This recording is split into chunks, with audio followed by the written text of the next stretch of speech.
Hello. അപ്പോൾ ഇന്ന് എൻ്റെ ലൈഫിലെ കുറച്ച് മണിക്കൂറുകളാണ് കേട്ടോ കാണിക്കണത്. നേരം വെളുത്ത് കുറച്ച് കഴിഞ്ഞപ്പോൾ ഉമ്മ പറഞ്ഞു ഒന്ന് നീ കറിയും കൂട്ടാനൊക്കെ ഉണ്ടാക്കി, ഞാൻ മിറ്റൊക്കെ ഒന്ന് വെടുപ്പാക്കട്ടേന്ന്.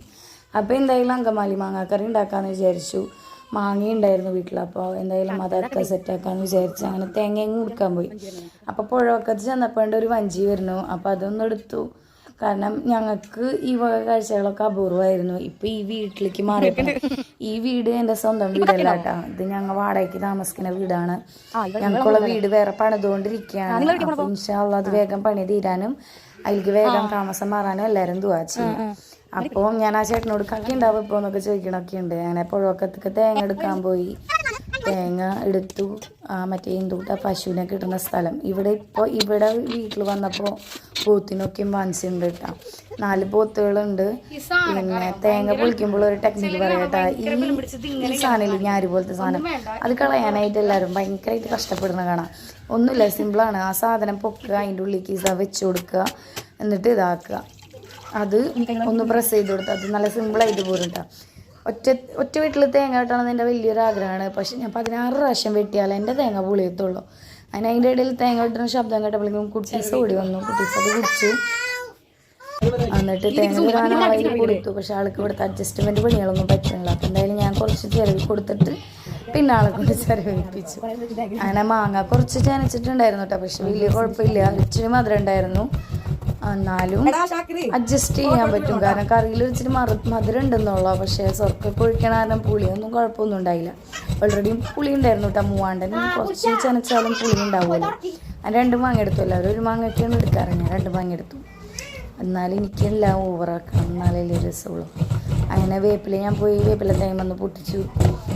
വേപ്പിലയ്ക്ക് ഞങ്ങൾ പുറത്തൊന്നും വാങ്ങാറില്ല. കാരണം ഇവിടെ വന്നപ്പോൾ ഒരു തൈ ഉണ്ടായിരുന്നു. ആ തൈമന്ന് തന്നെയാണ് ഇത്രയും നാളായിട്ട് ഞങ്ങൾ എടുത്തിട്ടുള്ളത്.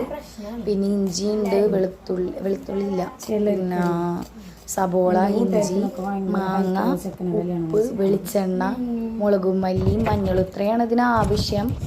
ഇതിൽ ഒരു സംഭവം എന്ന് വെച്ച് കഴിഞ്ഞാൽ ഞാൻ 2-3 എണ്ണത്തിലൊന്നും കണ്ടില്ല. യൂട്യൂബിൽ നോക്കിയിട്ടല്ല ഉണ്ടാക്കണം. അപ്പോൾ ഒരു ചാനലിൽ ഞാൻ കണ്ടു മുളകും മല്ലിയും കൂടി ചൂടുവെള്ളത്തിലിട്ട് വെക്കണത് കണ്ടു. അപ്പം ഞാൻ എന്ത് ചെയ്തു, ഞാനത് ഫോളോ അപ്പ് ചെയ്തു. അങ്ങനെയാണ് ഞാൻ ചെയ്തത്. കാരണം ശരിക്കും അങ്കമാലിക്കറിയാണ് വെച്ചത്. അതായത് അങ്കമാലിക്കാരത്തിയാണ്. അപ്പോൾ അവരുടെ യൂട്യൂബ് ചാനൽ നോക്കിയിട്ടാണ് ഞാൻ ഉണ്ടാക്കിയത്. അപ്പോൾ അത് ഞാൻ ഫോളോ അപ്പ് ചെയ്തു. മാങ്ങയും മഞ്ഞളും ഉപ്പും കൂടി തേച്ച് വെച്ചു. പിന്നെ നമ്മളെ തിരുമ്പൽ വരുന്നുണ്ട് ഇതിൽ സംഭവം. ഇഞ്ചി നീളത്തിൽ എരിഞ്ഞിട്ട് കിട്ടുക. കാരണം മാങ്ങയുടെ രുചിയൊക്കെ ഇറങ്ങിയിട്ട് ഇഞ്ചിയിൽ നല്ല മാങ്ങയുടെ ഫ്ലേവർ ഉണ്ടാവണം. കാരണം നല്ല ടേസ്റ്റ് ഉണ്ടാവും കേട്ടോ. ശബ്ദത്തിൽ ചെറിയൊരു പരുക്കുണ്ട്.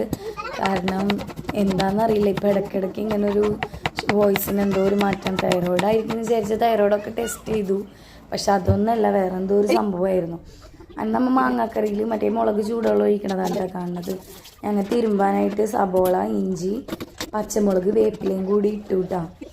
എന്നിട്ട് വെളിച്ചെണ്ണ, സിർക്ക, ഉപ്പ് ഇതും കൂടി ഇട്ടിട്ട് നല്ലോണം 2 മിനിറ്റ് തിരുമ്പുമ്പോൾ അതിൻ്റെ ഒരു സ്മെല്ല് വരുന്നതാണ് അതിൻ്റെ ഹൈലൈറ്റ്. ഈ തിരുമ്പല്ല അതിൻ്റെ സ്മെല്ല് വരുമ്പോൾ അറിയാതെ നല്ല മാങ്ങാക്കറിയാണ്. അല്ലെങ്കിൽ ആ സ്മെല്ല് വരുമ്പോൾ നമുക്കത് മാത്രമായിട്ട് തിന്നാനും തോന്നുന്നുണ്ട്. കാരണം അത്രയും ഭയങ്കര ഒരു ഫ്ലേവറാണ് അങ്കമാലി മാങ്ങാക്കറിയുടെ തിരുമ്പലിന്. അപ്പോൾ അത് കഴിഞ്ഞിട്ട് മീൻ കിട്ടി. മീൻ വരയിലിട്ടു. ഇതെന്താ മീൻ എന്ന് എനിക്കറിയില്ല. എന്തോ ഒരു എന്താണാവോ, വറ്റിയാണോ എന്താണെന്ന് എനിക്കറിയില്ല കാര്യമായിട്ട്. അപ്പോൾ അത് വരയിട്ടു. അതിന് എനിക്ക് പച്ചമസാലയാണ് മീനിന് സാധാരണ എനിക്കിഷ്ടം. ഞാൻ അങ്ങനെ തന്നെ ചെയ്യാറ്. പക്ഷേ ഇവിടെ വീട്ടിൽ കുറേ ദിവസം എത്തിയിട്ട് വന്ന കാരണം കൊണ്ട് തന്നെ എനിക്ക് പച്ചമസാല ഇടാൻ പറ്റിയില്ല. ഞാൻ ഇട്ടത് മറ്റേ ഇതായിരുന്നു, സാധാ മുളകും പെരിഞ്ജീരകം മാത്രം എക്സ്ട്രാ ആയിട്ട് ചേർത്തിട്ടുള്ളൂ. അതിനത് വരയിട്ടു. പക്ഷേ ഈ മീൻ നല്ല മുള്ളുണ്ടായിരുന്നു കേട്ടോ. അതായത് കുത്തിക്കൊള്ളണ മുള്ളായിരുന്നു. അതെൻ്റെ കൈ മുഴുവൻ കീറിയിട്ടുണ്ട്. പിന്നെ എനിക്കിങ്ങനെ ജോലികൾ ചെയ്യുമ്പോൾ പരിക്ക് പറ്റൽ സർവ്വസാധാരണമാണ്. കാരണം ഒട്ടും ശ്രദ്ധയില്ലാതല്ലേ ചെയ്യാറ്. അപ്പോൾ അതുകൊണ്ട് എനിക്ക് ഇങ്ങനത്തെ പണികൾ ഇടയ്ക്കിടയ്ക്ക് കിട്ടാറുണ്ട്. അങ്ങനെ വേപ്പിലപ്പും മഞ്ഞൾ മുളകും ഒക്കെ ഇട്ടിട്ട് മീനിന് മസാല പുരട്ടി അതവിടെ റെസ്റ്റ് ചെയ്യാൻ വെച്ചു. എന്നിട്ട് പിന്നെ നമ്മളെ മാങ്ങാക്കറി നമ്മൾ 2-ാം പാലിൽ വേവിക്കാൻ വെച്ചിട്ട് അത് കാണിക്കാൻ മറന്നുപോയി. അതിൻ്റെ ഇടയിൽ വൈകുന്നേരത്തൊക്കെ നല്ലോണം മുള്ളു കുത്തിയിട്ട് എനിക്ക് കുഴയ്ക്കാനേ പറ്റുന്നുണ്ടായിരുന്നില്ല. അപ്പോൾ അതൊക്കെ കുഴച്ചു, സൊർക്കൊഴിച്ചു. എന്നിട്ട് കുഴച്ചു കേട്ടോ. കാരണം മീനിൽ സൊർക്കയും വെളിച്ചെണ്ണയും ചേർക്കണത് നല്ല കാര്യമാണെന്ന് ഞാൻ മുമ്പ് കേട്ടിട്ടുണ്ട്. അതുകൊണ്ട് ഞാൻ അതൊരു തായറ കിച്ചൺ അങ്ങനെ എന്തോ ഒരു കിച്ചണുള്ള താത്തയാണ് പറയണത് കേട്ടത്. വെളിച്ചെണ്ണ ഒഴിക്കുകയാണെങ്കിൽ നമ്മ പൊരിക്കാൻ നേരത്തെ ഒഴിക്കണ വെളിച്ചെണ്ണ അധികം ഒഴിക്കണ്ട, അധികം എണ്ണ ആവശ്യം വരില്ല എന്ന് കേട്ടോണ്ട്. പിന്നെ ഞങ്ങൾ മറ്റേ കുടപ്പന ഒടിക്കാൻ പോയിട്ടാ മാളൂനെയും കൊണ്ടുപോയത്. മാളു എൻ്റെ ഇത്താട മോളാണ്. അപ്പോൾ ഇത്ത മൂത്തുമ്മാടെ പേരക്കുട്ടിയാണ് കേട്ടോ. അങ്ങനെ കുടപ്പന ഒടിച്ചു. അതവൾ സിമ്പിളായിട്ട് ഒടിച്ചു. പിന്നെ ഒരു പണി ചെയ്യുന്നുണ്ട് ഞങ്ങൾ. ഇത് കൊപ്പയ്ക്ക, ഇവിടെ 4 സൈസ് കൊപ്പയ്ക്ക ഉണ്ട് കേട്ടോ. അത് ഞാൻ പിന്നെ കാണിച്ചു തരാം. അങ്ങനെ ഈ കാണുന്ന വായ ഉണ്ടല്ലോ, അത് കയ്യെത്തിച്ചാൽ കിട്ടും ഞങ്ങൾക്ക് പൊട്ടിക്കാനായിട്ട്. പക്ഷെ ഞങ്ങൾ 2 പൊട്ടത്തികളും കുറേ നേരം തോട്ടിയും പിടിച്ച് വലിച്ചു നിന്ന്. കുറച്ച് കഴിഞ്ഞപ്പോൾ കിടാവ് പോയി ആ വാഴലേമ തൊട്ടപ്പോഴാണ് എനിക്ക് മനസ്സിലായത് ഞങ്ങൾക്ക് കയ്യെത്തിച്ച് പൊട്ടിക്കായിരുന്നല്ലോ എന്ന്. അങ്ങനെ ഇത് കുറേ നേരം ഞങ്ങൾ തല്ലി അങ്ങനെ ഇങ്ങനെ ഒക്കെ ആക്കി നോക്കി. കുറച്ച് കഴിഞ്ഞപ്പോൾ കിടാവ് പോയി നോക്കി. അപ്പം ഇത് കയ്യെത്തിക്കാലോ എന്ന് വിചാരിച്ചിട്ട് ഞാൻ പറഞ്ഞു, മാളു വന്നി പോയി അത് കൈ കൊണ്ട് പൊട്ടിക്കിടിയെന്ന് പറഞ്ഞു. കണ്ട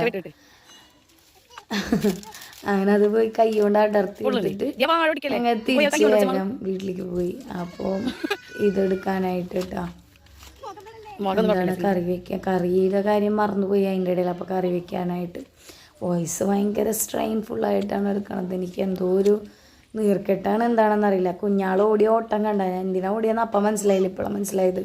അതിൻ്റെ ഉള്ളിൽ തേനുണ്ടാവുമല്ലോ, അത് ഉദ്ദേശിച്ച് ഓടിയതാണ്. പക്ഷെ അവിടെ എത്തിയപ്പോഴായിരുന്നത് അതിൽ തേനില്ല എന്നപ്പോൾ ആൾ അവിടെ തന്നെ ഇട്ടിട്ട് വേഗം പോയി.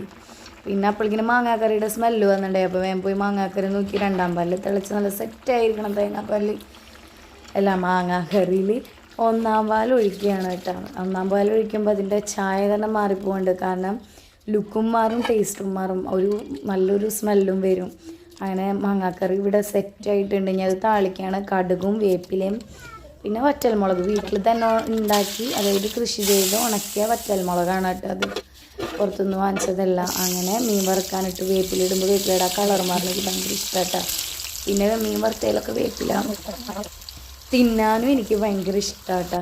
പിന്നെ നമ്മൾ കുടപ്പന അരിഞ്ഞു. കുടപ്പന നല്ല സോഫ്റ്റ് കുടപ്പനായിരുന്നു. സാധാരണ ഇച്ചിരി മൂത്ത കുടപ്പന കിട്ടാറ്, പക്ഷെ നല്ല സോഫ്റ്റ് ആയിരുന്നു. പിന്നെ അതിൽ വെളിച്ചെണ്ണ, ഉപ്പ്, മഞ്ഞളും കൂട്ടി തിരുമ്പി അവിടെ സെറ്റാക്കി വെച്ചു. അതിലേക്ക് നാളികേരം ചിരവിയിട്ട് ആ നേരത്തെ ചിരവിൽ ഒരു പിടുത്ത നാളികേരം ഉണ്ടായിരുന്നു. അത് ചമ്മന്തി പൊടിച്ചിട്ട് അതിൽ നല്ല ജീരകിട്ട് ചമ്മന്തി പൊടിക്കുന്നുണ്ട്. അത് ഇതിൽ കാണിക്കാൻ പറ്റിയില്ല കേട്ടോ. അപ്പോഴേക്കിനും കാണിക്കാൻ പറ്റിയില്ല. അങ്ങനെ ചമ്മന്തി പൊടിച്ചത് അത് അവിടെ വെച്ചിട്ട് കടുകും വേപ്പില ഇട്ടിട്ട് അത് ഉപ്പേരി ഉണ്ടാക്കിയിട്ടാണ്. ഇവിടെ ഉപ്പേരി എന്ന് പറയും, ചിലയിടത്ത് തോരൻ എന്നൊക്കെ പറയുന്നില്ല. ഞങ്ങളിവിടെ ഉപ്പേരി എന്നാണ് പറയാറ്. അങ്ങനെ ഉപ്പേരി ഉണ്ടാക്കി അറ്റ്ലാസ് നമ്മൾ ചോറും കറിയും റെഡിയായി. അങ്ങനെ മീൻ പൊരിച്ചതും അങ്കമാലി മാങ്ങാക്കറിയും പിന്നെ നമ്മുടെ എന്താ പറയുക വാഴക്കുടപ്പൻ തോരനും കൂടി വെച്ച്, പിന്നെ ഇന്നലത്തെ വഴുതന കുറച്ചിരി പൊരിക്കാനുണ്ടായിരുന്നു, അത് പൊരിച്ചെടുത്തു. ഇത് 4ഉം കൂട്ടി നല്ല അടിപൊളിയായിട്ട് ഉച്ചക്കലത്ത് ഊണ് കുശാൽ. അപ്പം ഇത് കാണുമ്പോൾ തന്നെ നമുക്ക് മനസ്സിലാവും എത്ര ജ്യൂസി ആയിട്ടുള്ളൊരു ഫുഡാണെന്നല്ലേ. എനിക്ക് കൂടുതലും പച്ചക്കറിയും ഒക്കെ കൂട്ടിയിട്ട് കഴിക്കാനാണ്. ഇപ്പോഴാണ് മീൻ കറീനോട് പിന്നെ ഒരു പ്രിയം തോന്നി തുടങ്ങിയത്. മറ്റേത് എനിക്ക് പച്ചക്കറി മാത്രമാണ് ഭയങ്കര ഇഷ്ടമുണ്ടായിരുന്നത്. പച്ചക്കറി കൂട്ടി കഴിക്കുക എന്നുള്ളത് എൻ്റെ ഭയങ്കര ഫേവറേറ്റ് ആയിട്ടുള്ള കാര്യമായിരുന്നു. ഈ ചോറിങ്ങനെ പിടിക്കണത് കാണുമ്പോൾ തന്നെ അറിയാത്ത എത്ര ജ്യൂസിയാണെന്നല്ലേ. നമ്മൾ ആ തേങ്ങാപ്പാലിൻ്റെയും ആ വാഴപ്പിണ്ടിയുടെ ഒക്കെ ഒരു സ്മെല്ല് മൂക്കിലേക്കും വായിക്കും ഒന്നും പറയാനില്ല. നല്ല ടേസ്റ്റായിരുന്നു കേട്ടോ എൻ്റെ പൊന്നോ. അങ്ങനെ ആ ഒരു പിടി ഇന്നത്തെ പിടി. അപ്പോൾ എല്ലാവർക്കും ഈ ഒരു പിടിയും ഈ ഒരു സ്വാദിഷ്ടമായെങ്കിൽ ലൈക്ക് ചെയ്യുക, ഷെയർ ചെയ്യുക, സബ്സ്ക്രൈബ്